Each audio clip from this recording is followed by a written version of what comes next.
Hi friends, நான் உங்கள் பாரதி. படித்ததில் பிடிச்ச விஷயம் அது என்ன பார்க்கலாமா? ஞானி ஒருவர் தன் ஞானம் பெற்றதற்கு காரணம் ஒரு நாய்தான் என்று கூறி அதை விளக்கினார். ஒரு நாள் குளக்கரை அருகே அமர்ந்திருந்தேன். ஒரு நாய் தாகத்துடன் நீர் அருந்த வந்தது. வேகமாய் நீர் குடிக்கச் சென்ற நாய் குறைத்து கொண்டே சற்றென பின்வாங்கியது.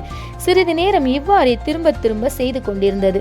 நாயின் தாகம் அதிகரித்தவுடன் துணிச்சலுடன் தண்ணீரின் வாய் வைத்து குடிக்க ஆரம்பித்தது. அப்பொழுதுதான் உணர்ந்தது, இதுவரை தண்ணீரில் தெரிந்தது தன் பிம்பம்தான் என்று. அதுவரை நாய் தயங்கியதற்கு காரணம் அதன் உருவமே. அதனால் ஞானத்தை தேடி அலைந்து கொண்டிருந்த எனக்கு விளக்கம் கிடைத்தது. நான் ஞானம் அடைய தடையாய் இருப்பது நான் தான் என்பதை உணர்ந்தேன். அந்த நான் என்ற அகந்தையை ஒழித்தபோது ஞானியாகிவிட்டேன் என்றார். நம்மிடமிருந்து எப்பொழுது நான் விடை பெறுகிறதோ அப்பொழுதுதான் நம் வாழ்க்கையை உணர முடியும். இன்னுமே நிறைய பேர் பார்த்திங்கன்னா நான் தான் அப்படின்ட்டு அகந்தையோடையும் கர்வத்தோடையும் சுற்றிட்டு இருக்காங்கங்க.